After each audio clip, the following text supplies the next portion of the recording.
rights movement show the public struggles in the streets and outside the marble monuments, and its renowned leaders, black and brown. But it was the small skirmishes fought each day beyond the reach of the cameras, in the fields and in the schools, that fueled a cause that became a crusade. In the classrooms of East Los Angeles, an urban protest was about to begin. Thousands of young brown people were about to be reborn as Chicanos and Chicanas in what were called the blowouts. Our struggle was to get an education. We're human beings. We have potential. We want to have a life. Lincoln Heights, Los Angeles, California, home of the historic East LA blowouts, where over 15,000 Chicano students walked out of their classrooms to demand equity from LAUSD. That movement created a legacy of resistance and leadership in my community. I come from that legacy, rooted in culture, resilience, and the fight for justice. But for a long time, I didn't believe school was meant for people like me. I didn't see myself in the books, my experiences weren't in the curriculum, teachers didn't expect much from me, and eventually, neither did I. I wasn't lazy or lost, I just didn't feel seen. But back then, I didn't even have the words for it. I own leadership. I felt like someone else's story, not mine. But my story doesn't start in the classroom. My story starts at home, with my family, my culture, and everything I was born into.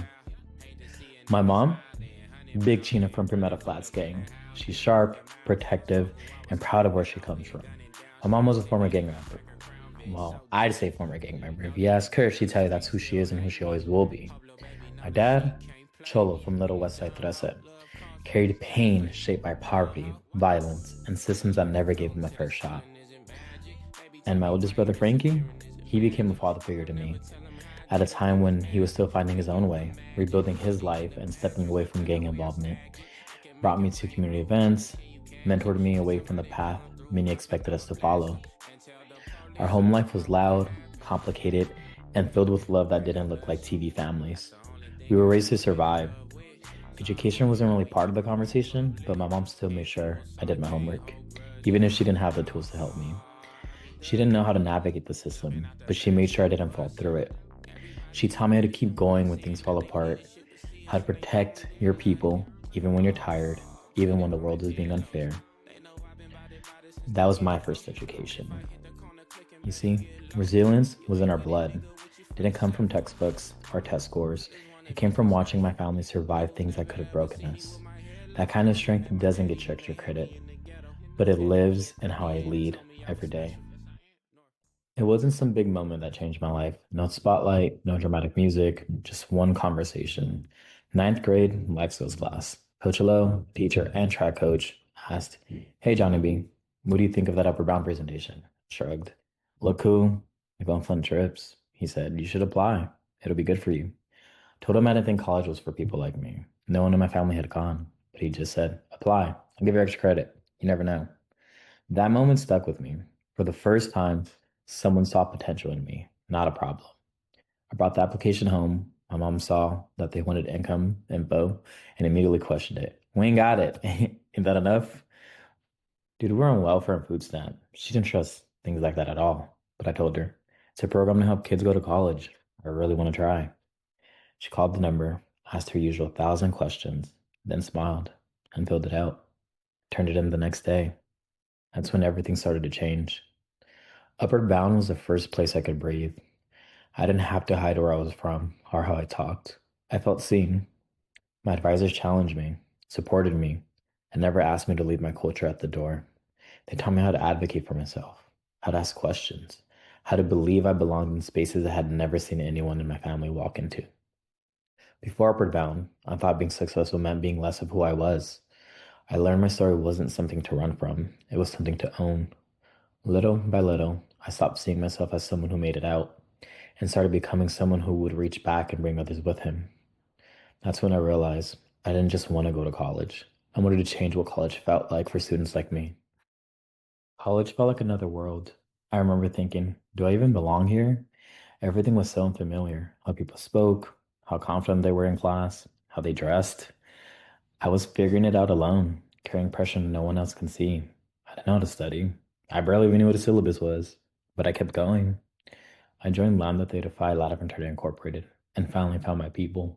I became chapter president, helped establish our presence at CSUN, and started recruiting others who felt lost like I once did.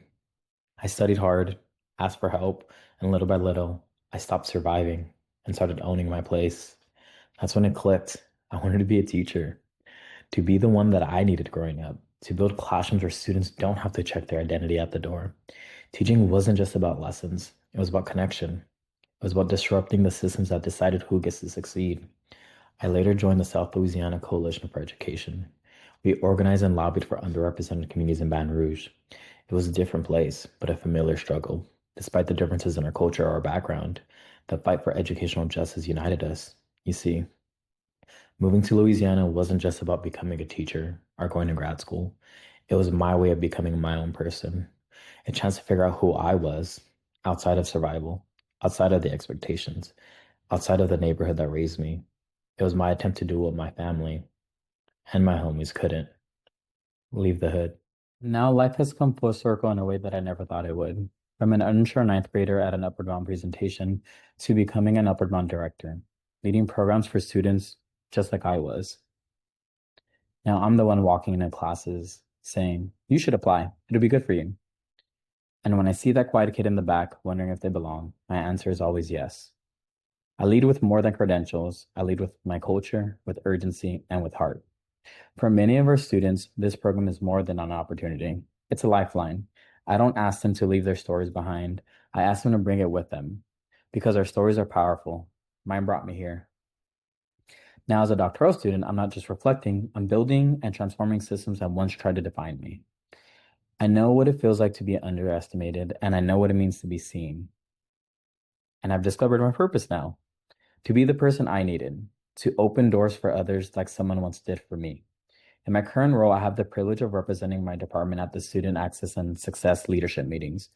These meetings bring together key leaders from across the Division of Student Affairs, and in that place, I don't just speak on behalf of my department, I speak on behalf of my students and the communities they come from. I carry their stories and their challenges into conversations that shape campus-wide policies and initiatives. My role is to ensure that voices of historically underserved and underrepresented students are not only heard, but valued. I act as a bridge between the university and the community, making sure our institution doesn't just welcome students in, but truly sees and supports them once they're here. Since stepping into this role, I've focused on rebuilding and strengthening the structures of the programs I inherited.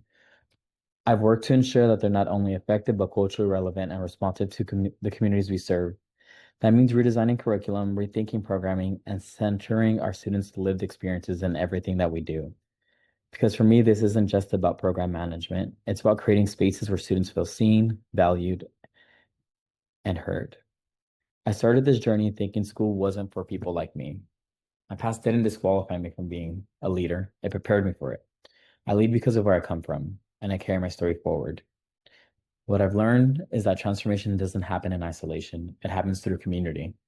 And by continuing to center culture, connection, and care in the work that we do, we're not only helping students access college, we're helping them thrive in it. That's what this role means to me. That's the kind of change I'm here to lead.